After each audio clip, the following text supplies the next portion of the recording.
이야기를 시작하기 전에 구독과 좋아요, 알림 설정 부탁드립니다. 여러분의 작은 응원이 큰 힘이 됩니다.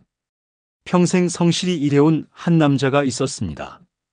30년 넘게 전자 분야에서 기술자로 또 관리자로 단 한 번의 사고 없이 버텨낸 사람이었습니다.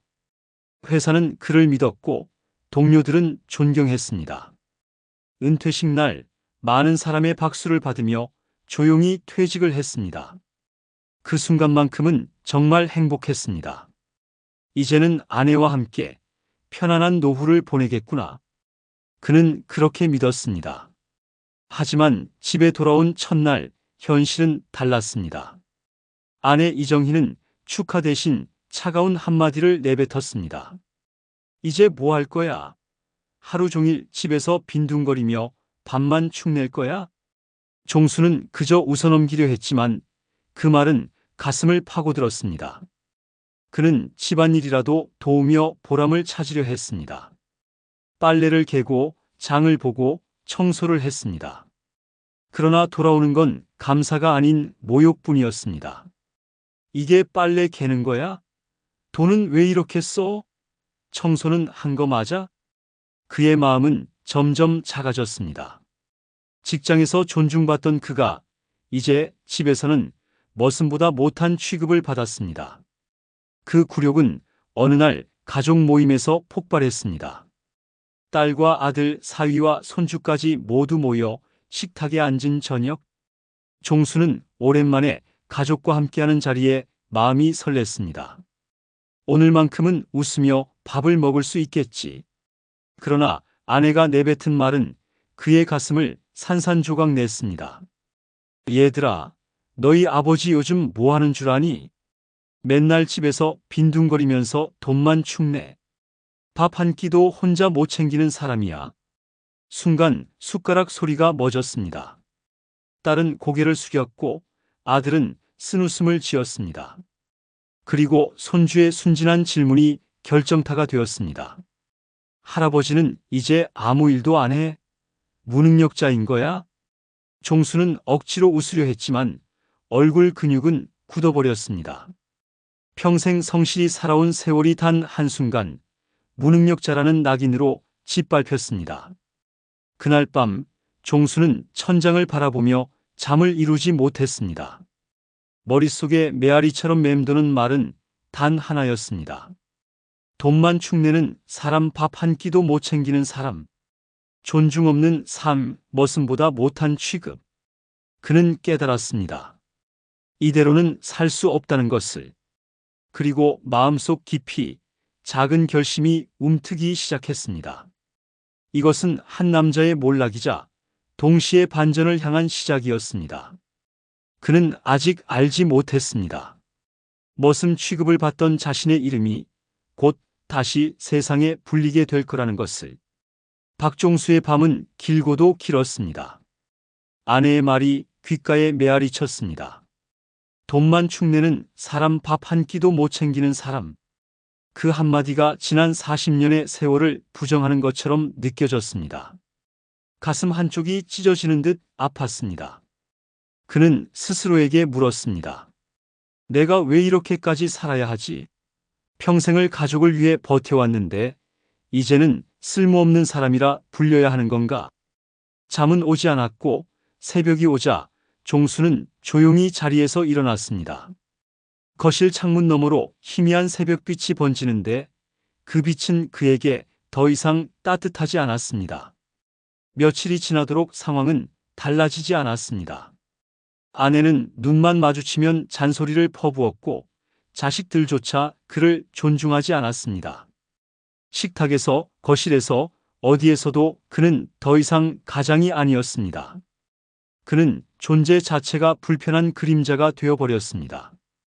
결국 종수는 그간 생각만 했던 결심을 하게 되었습니다.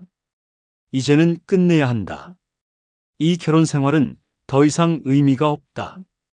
그는 서랍 깊숙이 있던 종이와 펜을 꺼냈습니다.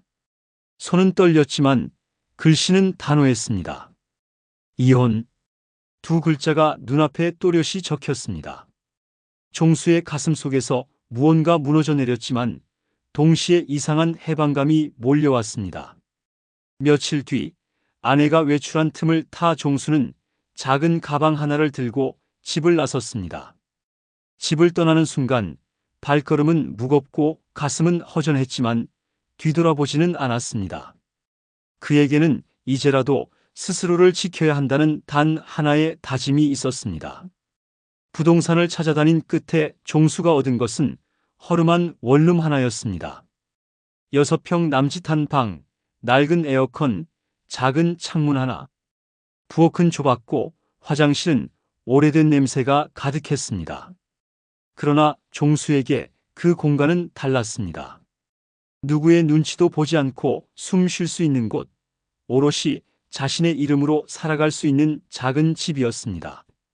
첫날 밤 종수는 방바닥에 앉아 컵라면을 끓여 먹었습니다. 뜨겁고 허술한 한 끼였지만 이상하게도 마음은 편안했습니다. 누구의 구박도 없이 내가 고른 음식, 내가 만든 한 끼 이게 이렇게 자유로울 줄이야. 그는 속으로 중얼거렸습니다.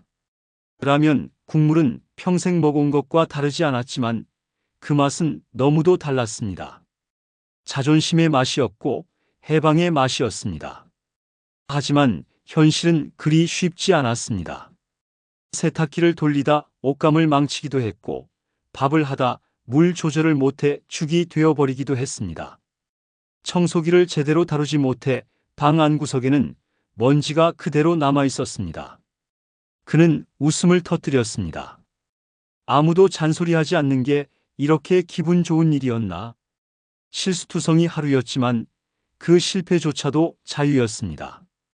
밤이 깊어가자 종수는 좁은 방 창문을 열었습니다. 도시의 불빛이 멀리 깜빡였고 싸늘한 바람이 얼굴을 스쳤습니다. 그는 오랜만에 자신에게 질문을 던졌습니다. 이제 나는 어떻게 살아야 할까? 앞으로 내 인생을 어떻게 채워야 할까? 그 질문은 두렵기도 했지만 동시에 새로운 시작을 알리는 종소리 같았습니다. 머슴보다 못한 취급을 받던 남자가 이제야 비로소 자신의 이름으로 서기 시작한 순간이었습니다. 원룸 생활은 낯설고 서툴렀습니다. 종수는 평생 회사와 가정을 오가며 살았지만 스스로 집을 돌본 적은 거의 없었습니다. 처음 며칠은 그야말로 연속된 실수의 나날이었습니다. 쌀을 씻어 밥솥에 넣었지만 물을 잘못 맞춰 죽이 되어버렸고 세탁기를 돌리다 색깔 있는 옷과 흰 옷을 섞어 넣어 하얀 셔츠가 분홍빛으로 물들었습니다.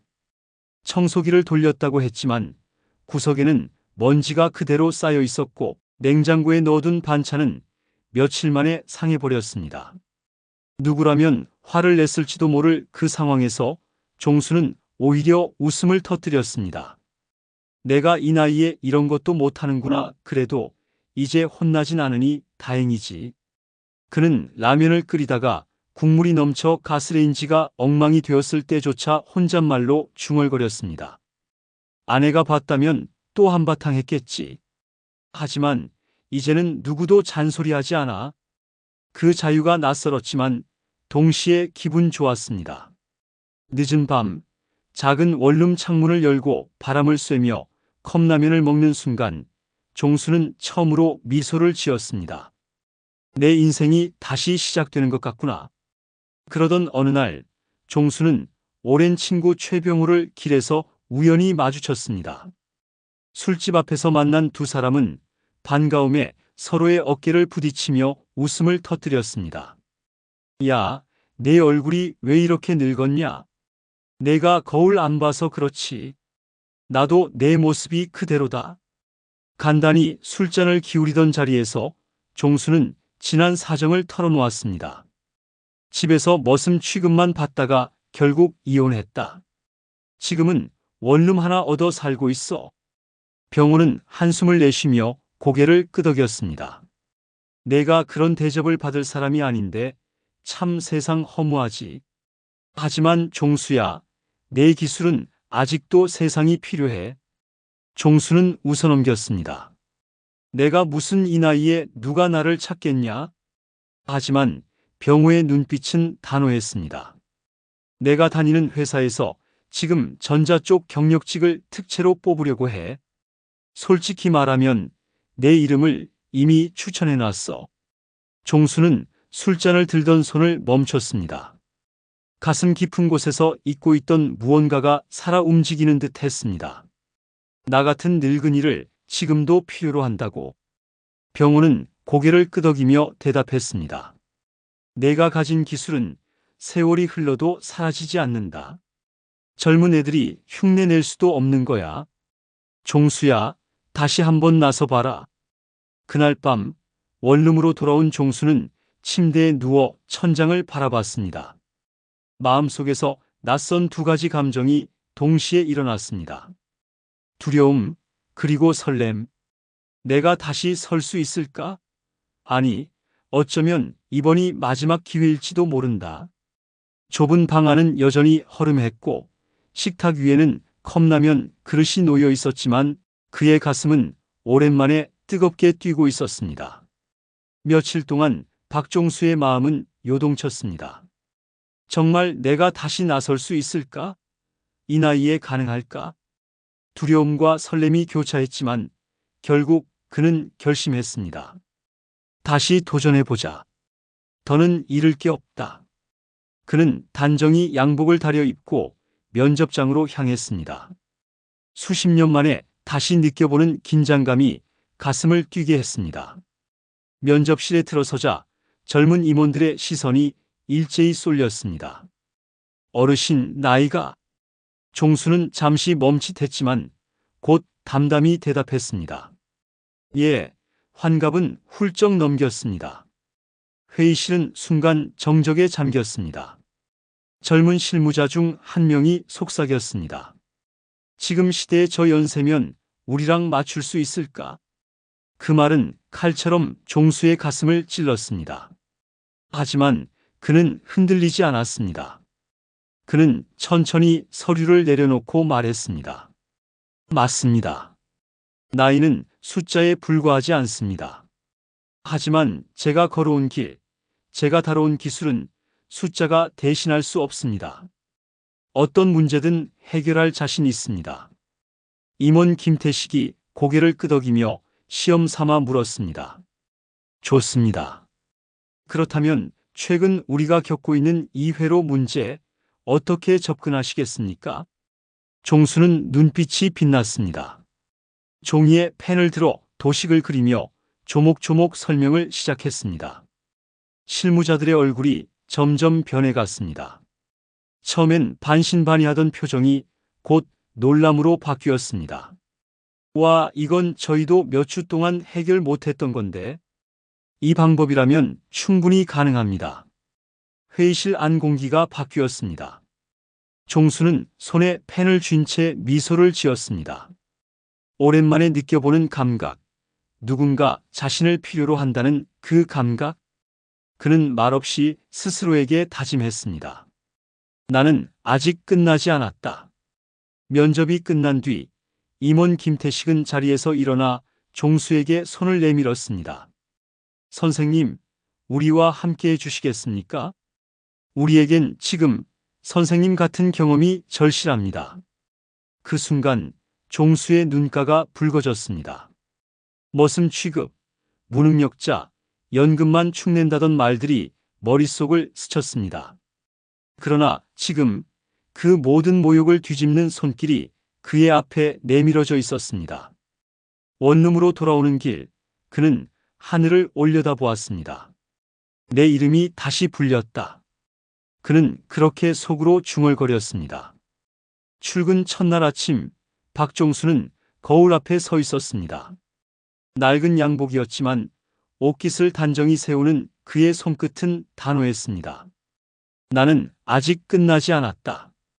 스스로에게 다짐을 하고 집을 나섰습니다. 회사 현관에 들어서자 젊은 직원들의 시선이 한꺼번에 쏠렸습니다. 낯선 시선, 호기심 어린 눈빛, 그리고 몇몇의 비웃음 섞인 표정까지. 저 연세에 과연 일할 수 있을까?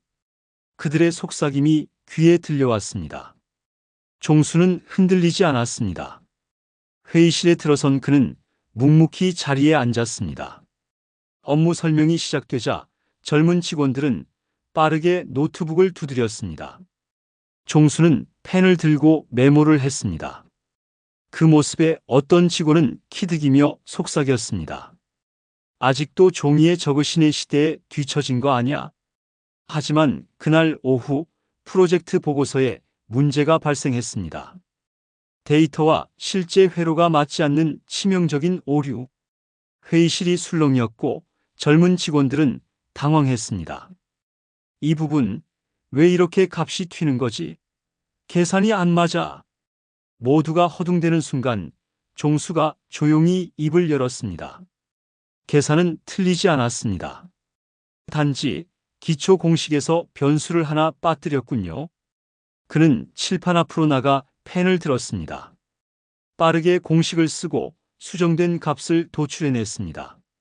순간 회의실이 조용해졌습니다. 젊은 직원들의 눈빛이 바뀌었습니다. 저게 맞는 건가? 계산기를 두드리던 한 직원이 외쳤습니다. 정확합니다. 이대로라면 문제 해결됩니다. 웅성거리던 회의실이 잠잠해지고 이내 감탄이 흘러나왔습니다. 종수는 말없이 자리로 돌아와 앉았습니다. 그러나 그의 눈빛은 확신에 차 있었습니다. 세상은 나를 버린 게 아니다. 가족이 버렸을 뿐이지. 그날 퇴근길, 종수는 회사 건물을 올려다보았습니다. 늦은 나이에 다시 시작한 길. 그러나 그 길 위에서 그는 처음으로 다시 존중받는 기분을 느꼈습니다. 머슴 취급받던 내가 이제는 필요로 하는 사람이 되었구나. 박종수가 출근한 지 한 달이 채 되지 않았습니다. 처음에는 어색했던 젊은 직원들도 점차 그와 말을 트기 시작했습니다. 그러나 회사는 곧 큰 위기를 맞았습니다. 수억 원 규모의 프로젝트에서 핵심 장치가 제대로 작동하지 않는 치명적인 문제가 발생한 것이었습니다. 회의실은 긴장으로 가득 찼습니다. 젊은 직원들은 모니터 앞에 앉아 수치를 확인하며 머리를 싸맸습니다. 이 수치대로라면 납품은 불가능합니다. 마감일은 코앞인데. 임원 김태식의 얼굴은 굳어졌습니다. 이대로면 계약 자체가 날아간다. 회사가 휘청일 수도 있어. 모두가 난감해할 때 종수는 조용히 한쪽 노트를 펼쳤습니다. 그의 눈은 도면 위 작은 회로 하나에 멈췄습니다. 여기 이 부분. 수치가 맞지 않는 건 설계의 문제가 아니라 접속 방식 때문입니다. 모두가 고개를 들었습니다. 접속 방식이요? 종수는 차분히 설명을 이어갔습니다. 옛날 방식이라 지금은 쓰지 않지만 실제 회로에서 발생하는 오차를 잡아주는 기술이 있었습니다. 이걸 적용하면 문제는 바로 잡힐 겁니다. 젊은 직원들은 고개를 갸웃했습니다. 그런 방식, 교과서에도 없는걸요? 종수는 미소 지었습니다. 교과서에는 없지만 현장에는 있었습니다. 나는 그 현장에서 30년을 버텨왔으니까요. 그는 직접 낡은 도면을 그려내며 방법을 제시했습니다. 처음엔 반신반의하던 직원들이 하나둘 시뮬레이션을 돌렸습니다. 잠시 후 화면에 뜬 결과를 보고 모두가 숨을 죽였습니다. 수치가 정상으로 돌아왔습니다. 작동합니다. 정말 됩니다. 회의실은 탄성으로 가득 찼습니다. 임원 김태식은 자리에서 일어나 종수의 어깨를 두드렸습니다. 선생님, 오늘 우리 회사를 살리셨습니다. 종수의 눈가가 붉어졌습니다. 머슴 취급, 구박, 무능력자라는 모욕이 스쳐 지나갔습니다. 하지만 지금 이 순간 그는 한 회사의 운명을 살린 영웅이었습니다.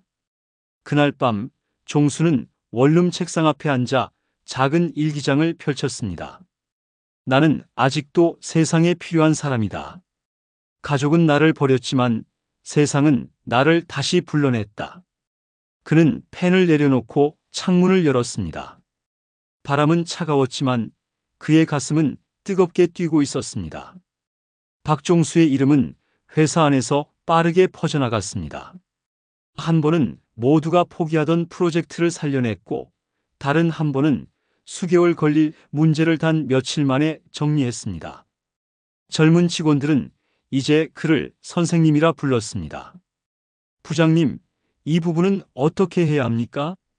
선생님, 여기 조금만 봐주십시오. 처음에는 비웃음을 흘리던 사람들조차 그의 앞에서는 고개를 숙였습니다. 종수의 작은 원룸 책상 위에는 이제 회사에서 가져온 자료와 메모가 가득했습니다. 밤늦도록 공부하던 그의 눈빛은 오래전 현장에서 치열하게 살아가던 그 시절로 돌아가 있었습니다. 그의 활약은 회사 안에서만 머무르지 않았습니다. 업계 소식지에도 그의 이름이 언급되기 시작했습니다. 경험 많은 기술자, 프로젝트 성공의 숨은 주역. 짧은 기사였지만 종수의 이름이 다시 세상에 드러난 순간이었습니다. 그 기사 한 장은 곧 가족의 눈에도 들어왔습니다. 딸 선영은 놀란 듯 아버지에게 전화를 걸었습니다. 아버지, 기사 봤어요. 아버지가 회사에서 그렇게 중요한 일을 하셨다니 정말 자랑스러워요. 전화기 너머로 들려온 딸의 떨린 목소리에 종수는 잠시 말을 잇지 못했습니다. 고맙다, 선영아. 내 말이 나를 살리는구나. 그러나 아들 진우의 반응은 달랐습니다. 그는 냉소적인 목소리로 말했습니다. 아버지, 이제 와서 무슨 소용입니까? 은퇴하셨으면 그냥 조용히 쉬셨어야죠. 괜히 힘 빼지 마세요. 그 말은 종수의 가슴을 다시 찔렀습니다. 나는 아직 끝나지 않았다. 라는 다짐을 무너뜨리려는 듯한 말. 더 충격적인 건 아내 이정희의 반응이었습니다. 그녀는 주변 사람들로부터 소식을 듣고도 모른 척했습니다. 오히려 차갑게 말했습니다. 나랑은 아무 상관없는 사람이야. 이혼한 이상 남이잖아. 그녀의 말은 종수에게 또 다른 상처가 되었습니다. 그러나 이번엔 달랐습니다. 그는 과거처럼 주저앉지 않았습니다. 나를 외면하는 건 가족일지라도 세상은 여전히 나를 필요로 하고 있다. 밤, 종수는 원룸 창문을 열었습니다. 차가운 바람이 얼굴을 스쳤지만 그의 가슴은 오히려 더 단단해졌습니다.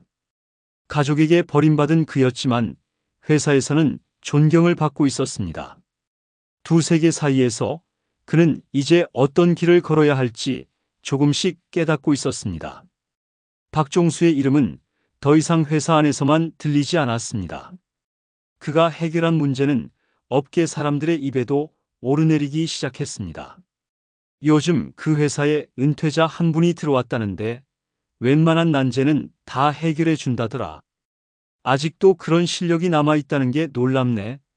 그 시기 회사는 또 한 번 큰 위기를 맞았습니다. 수백억 원 규모의 대형 프로젝트. 만약 실패한다면 회사의 신뢰는 완전히 무너질 수밖에 없었습니다.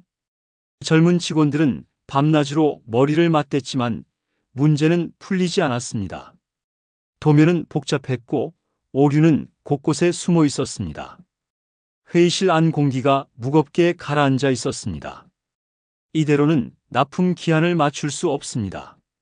누군가의 말에 직원들의 표정이 어두워졌습니다.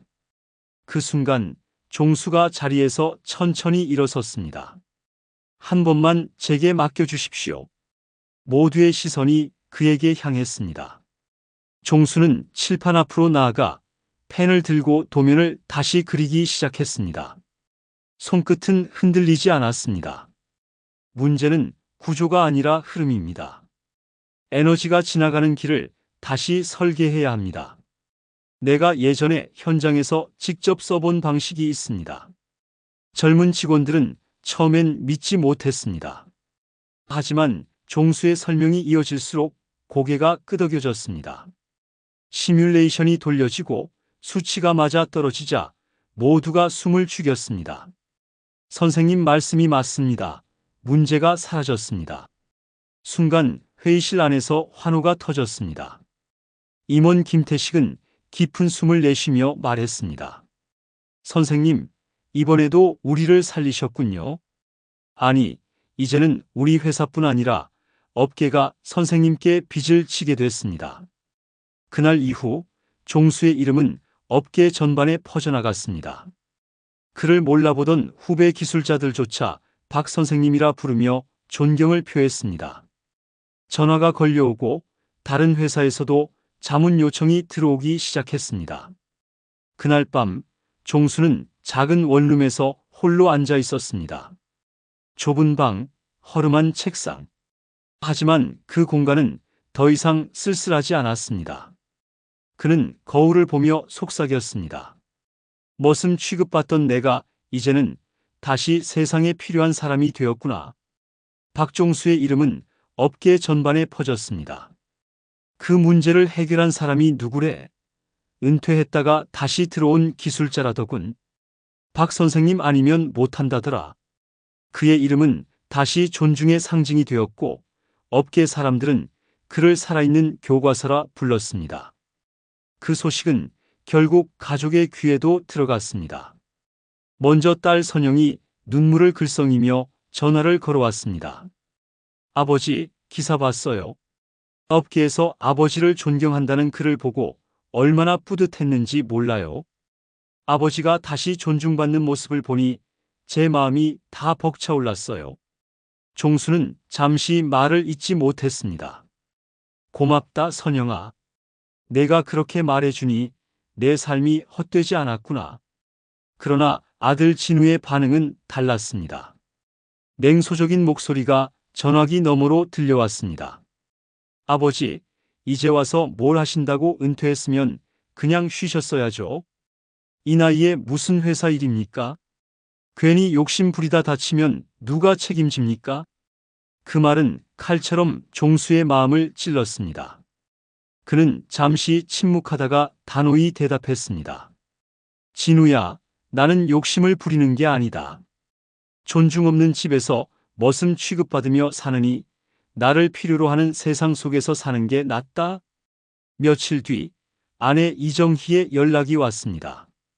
목소리는 달콤했지만 종수는 그 속을 읽을 수 있었습니다. 여보, 아니, 종수 씨. 요즘 잘 나간다면서? 업계에서 당신 덕분에 회사가 살아났다고 들었어. 나도 당신 소식 들으니 괜히 마음이 짠하네. 우리 다시 한번 생각해보는 게 어때? 종수는 그 말을 듣고 한참 동안 침묵했습니다.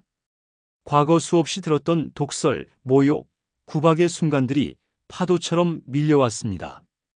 연금만 축낸다. 밥 한 끼도 못 차리는 사람. 존재 자체가 짐이야. 그는 차갑게 대답했습니다. 정혜 씨, 늦었습니다. 이제 나는 당신의 머슴이 아닙니다. 내가 사는 길은 이미 달라졌습니다. 그 말에 전화기 너머로 정적이 흘렀습니다. 그리고 이정희의 떨리는 목소리가 들려왔습니다. 당신 정말 변했구나. 그날 밤 종수는 원룸 창문을 열었습니다. 도시의 불빛은 여전히 차가웠지만 그의 가슴은 이상하리만큼 평온했습니다. 나는 다시는 과거로 돌아가지 않는다. 나를 존중하는 세상 속에서 살겠다. 주말 오후 작은 원룸의 초인종이 울렸습니다. 박종수는 의아한 마음으로 문을 열었습니다. 문 앞에는 아내 이정희와 아들 진우가 서 있었습니다. 어색한 미소를 띤 두 사람의 얼굴에서 종수는 낯선 기색을 읽을 수 있었습니다. 아내가 먼저 입을 열었습니다. 종수 씨, 아니 여보. 우리 얘기 좀 해요. 요즘 당신 잘 나간다면서? 회사에서도 인정받고 업계에서도 존경받고 있다던데. 그녀의 목소리는 달콤했지만 종수의 가슴 속엔 오래된 독설이 여전히 남아 있었습니다. 아들 진우가 말을 보탰습니다. 아버지, 저도 아버지 대단하다고 생각합니다. 그런데 이제 그만 집으로 돌아오시면 안 될까요? 엄마랑 저도 많이 반성했습니다. 순간 종수는 깊은 숨을 내쉬었습니다. 그는 눈앞의 가족을 바라보며 속으로 중얼거렸습니다. 이제 와서 왜 나를 찾는 거지? 내가 아무것도 아니었을 땐 버리더니 이제는 존중받으니 다시 불러들이려는 건가? 종수는 천천히 그러나 단호하게 말했습니다. 늦었습니다. 나는 다시는 머슴으로 돌아가지 않습니다. 존중 없는 집으로 발을 들릴 생각은 더더욱 없습니다. 아내의 얼굴이 굳어졌습니다. 당신 정말 그렇게까지 해야 해? 우리가 가족인데? 종수는 고개를 저었습니다. 가족이라면 최소한 존중은 있었어야 했습니다. 내가 무너졌을 때 모욕으로 짓밟았던 그 순간 이미 끝난 겁니다. 아들은 당황한 듯 말했습니다. 아버지 그래도 피는 못 속이지 않습니까? 종수는 차갑게 대답했습니다. 진우야, 피가 이어졌다고 해서 존중까지 이어지는 건 아니다. 너는 아버지를 무능력자라 부르며 고개를 돌렸지. 그 말이 아직도 내 가슴에 남아있다. 원룸 안 공기는 무겁게 가라앉았습니다. 아내는 눈시울을 붉혔지만 종수의 눈빛은 흔들리지 않았습니다. 돌아가세요. 나는 이제 나를 존중하는 사람들 속에서 살 겁니다. 문이 닫히는 순간 복도에는 아내의 흐느낌이 희미하게 들려왔습니다. 그러나 종수의 방 안은 오히려 고요하고 단단했습니다. 그는 책상 앞에 앉아 일기장에 단 한 줄을 적었습니다. 나는 드디어 나 자신을 지켜냈다. 박종수는 회사에서 점점 더 중요한 존재가 되어갔습니다. 한때는 시대에 뒤떨어진 은퇴자라 비웃던 직원들조차 이제는 그의 이름을 먼저 불렀습니다. 선생님, 이 부분은 어떻게 접근해야 합니까? 선배님, 제가 도저히 해결이 안 되는데 한번 봐주실 수 있겠습니까? 회의실 앞자리에 앉은 종수는 더 이상 침묵 속의 그림자가 아니었습니다. 그가 말을 시작하면 젊은 직원들은 고개를 숙이고 메모를 했습니다. 실무 경험에서 나온 그의 한마디 한마디는 교과서보다도 값진 지혜였습니다. 어느 날 야근을 하던 젊은 직원 하나가 종수에게 조심스럽게 다가왔습니다. 선생님, 사실 저는 이 회사에 적응하기 힘들었습니다. 그런데 선생님이 계셔서 버틸 수 있었어요. 선생님은 저희에게 기술만이 아니라 살아가는 법도 가르쳐 주셨습니다. 그 말에 종수의 가슴은 뜨겁게 차올랐습니다. 머슴 취급, 무능력자라는 말만 듣던 그가 이제는 누군가에게 버팀목이라 불리고 있었습니다. 그는 마음속으로 중얼거렸습니다. 나는 버려진 사람이 아니라 여전히 필요한 사람이구나. 며칠 뒤 임원 김태식은 종수를 불러 이렇게 말했습니다. 선생님, 이제는 단순히 문제 해결자가 아니라 저희 젊은 직원들의 스승이 되어 주셔야 합니다. 회사가 원하는 건 단순한 기술자가 아니라 후배들을 길러낼 선생님입니다. 종수는 잠시 고개를 숙였습니다. 과거 가정에서조차 존중받지 못하던 자신이 이제는 한 회사의 젊은이들에게 스승이라 불리고 있었습니다. 그는 천천히 고개를 들어 대답했습니다. 알겠습니다. 내가 가진 걸 모두 나눠주겠습니다. 이제야 내 삶이 의미를 찾은 것 같군요. 그날 밤 작은 원룸 책상 앞에 앉은 종수는 일기장에 글을 적었습니다. 머슴 취급받던 내가 이제는 스승이라 불리고 있다. 존중 없는 가정은 나를 무너뜨렸지만 세상은 다시 나를 일으켜 세웠다. 창문 너머로 불어오는 바람은 차가웠지만 그의 가슴은 따뜻했습니다. 그는 이제 더 이상 혼자가 아니었습니다. 그를 존경하는 후배들과 그를 필요로 하는 세상이 곁에 있었습니다. 박종수는 오랜만에 손주 민호를 만났습니다. 딸 선영이 조심스럽게 연락을 해왔던 것입니다. 아버지, 민호가 할아버지를 보고 싶어 해요. 괜찮으시죠? 종수는 잠시 망설였지만 곧 미소 지었습니다. 그래, 보고 싶구나. 할아버지도 그 녀석이 그립다. 작은 카페에서 마주한 민호는 예전보다 훌쩍 자라 있었습니다. 민호는 수줍게 인사를 했습니다. 할아버지 오랜만이에요. 종수는 손주의 작은 손을 꼭 잡았습니다. 그래, 우리 민호 많이 컸구나. 할아버지가 보고 싶었다. 잠시 머뭇거리던 민호가 고개를 숙이며 말했습니다. 저번에 제가 잘못 말했어요. 할아버지가 무능력자라고 엄마한테 혼났어요. 그땐 그냥 따라한 건데 할아버지가 얼마나 대단한 분인지 이제 알아요. 학교 친구들도 아버지 이야기 기사 보고 제 할아버지 멋지다고 했어요. 그 말에 종수의 눈시울이 붉어졌습니다. 아내와 아들 앞에서 무능력자라 불리던 그 순간 가장 큰 상처가 되었던 건 손주의 말이었습니다. 하지만 지금 손주가 직접 사과하며 존경을 표현했습니다. 그 한마디는 그 어떤 업계의 찬사보다도 더 따뜻했습니다. 민호는 가방에서 작은 종이 봉투를 꺼냈습니다. 그 안에는 서툰 글씨로 적힌 카드 한 장이 들어 있었습니다. 할아버지, 존경합니다. 저도 할아버지처럼 멋진 사람이 될래요. 종수는 손주를 끌어안았습니다. 고맙다, 민호야. 너의 그 말이 할아버지한테는 세상에서 가장 큰 상이다. 카페 창가로 햇살이 들어왔습니다. 작은 공간 속에서 세상 어느 무대보다 빛나는 순간이 펼쳐지고 있었습니다. 종수는 속으로 다짐했습니다. 나는 이제 더 이상 혼자가 아니다. 진정한 가족은 피가 아니라 존중과 사랑으로 이어진다. 박종수의 자리에는 언제나 젊은 직원들이 모여들었습니다. 누군가는 도면을 들고 와서 묻고 누군가는 실험 기록을 보여주며 조언을 구했습니다. 처음에는 단순히 기술적인 지식을 전수해주는 수준이었지만 점차 후배들은 그의 말 속에서 인생의 방향까지 배우게 되었습니다. 실패가 두렵다고. 실패는 젊음의 특권이야.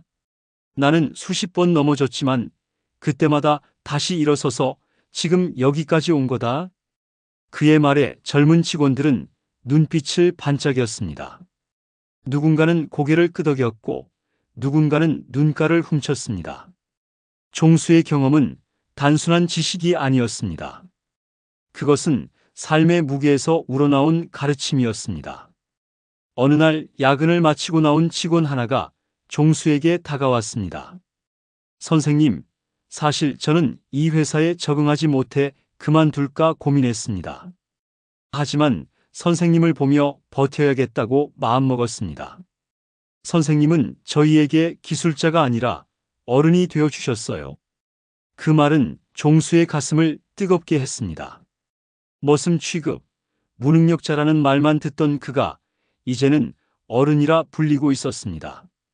그는 속으로 중얼거렸습니다. 나는 버려진 존재가 아니었다. 늦게라도 진짜 내 자리를 찾은 거다. 회사 임원 김태식은 종수를 따로 불러 말했습니다. 선생님, 직원들이 많이 변했습니다.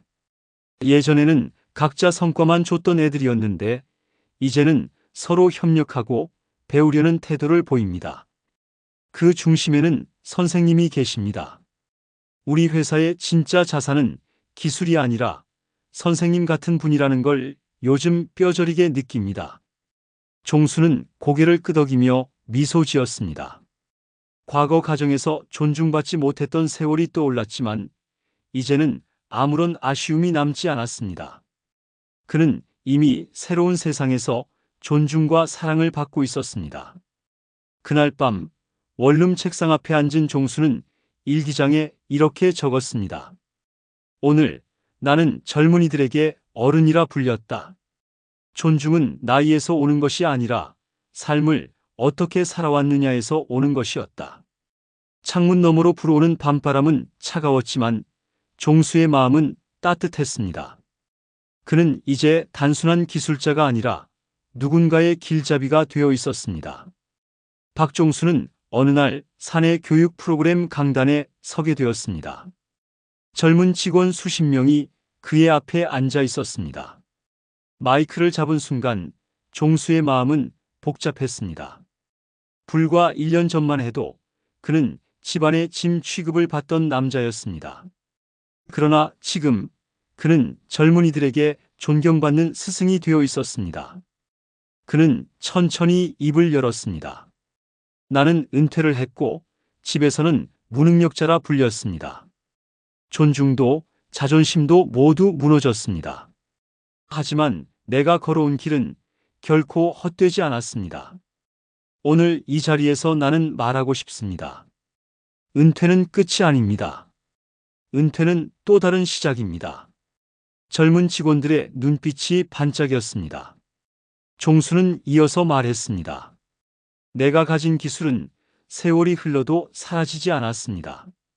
나이를 이유로 무시당할 수는 있어도 실력은 결코 거짓말하지 않습니다. 여러분도 언젠가는 이 길의 끝에 설 겁니다. 그때 기억하세요. 끝이라고 생각하는 순간 새로운 문이 열릴 수 있다는 것을. 강연이 끝나자 박수 소리가 쏟아졌습니다. 어떤 직원은 눈시울을 훔쳤고 어떤 직원은 고개를 끄덕이며 메모를 꼭 쥐었습니다. 종수는 그 순간 깨달았습니다. 나는 이제 은퇴자가 아니다. 나는 새로운 길을 걷는 사람이다. 그날 밤 원룸에서 홀로 앉은 종수는 오랜만에 기타를 꺼냈습니다. 손끝은 서툴렀지만 소리는 따뜻했습니다. 그는 낮게 노래하듯 중얼거렸습니다. 나는 끝난 사람이 아니야. 이제야 내 인생이 시작된 거야. 작은 방 안에 울려 퍼진 기타 소리는 세상 어디서도 들을 수 없는 그의 선언이었습니다. 박종수는 늦은 밤 작은 원룸 창가에 앉아 있었습니다. 창문 너머로 번지는 도시의 불빛이 그의 지난 세월처럼 희미하게 반짝였습니다. 그는 조용히 스스로에게 물었습니다. 나는 왜 이렇게 멀리 돌아왔을까? 머슴 취급, 구박, 무능력자라는 낙인, 가족의 식탁에서 모욕당하던 날의 차가운 공기, 원룸에 처음 들어와 컵라면을 끓이던 허전한 순간, 그 모든 것이 어제처럼 선명했습니다. 그러나 지금 그는 달라져 있었습니다. 회사에서 존경받는 스승, 젊은이들의 멘토, 업계가 찾는 기술자, 그리고 무엇보다 스스로를 존중하는 한 사람의 인간이 되어 있었습니다. 그는 일기장을 펼쳐 마지막 장에 이렇게 적었습니다. 존중 없는 삶은 의미 없다. 나는 가족에게 버려졌지만 세상은 나를 다시 불러주었다. 돈은 줄었지만 자유와 존중은 2배가 되었다. 은퇴는 끝이 아니라 진짜 시작이었다. 펜을 내려놓은 종수는 창문을 열었습니다. 차가운 바람이 불어왔지만 그의 가슴은 따뜻했습니다. 그는 속으로 마지막 다짐을 했습니다. 이제 내 인생의 주인은 나다. 누구의 눈치도 아닌 내 선택으로 살아간다. 작은 원룸 안에서 울려 퍼진 그의 숨결은 고요했지만 누구보다 당당했습니다. 머슴 취급을 받던 한 남자의 삶은 이제 세상에 다시 불린 이름으로 빛나고 있었습니다.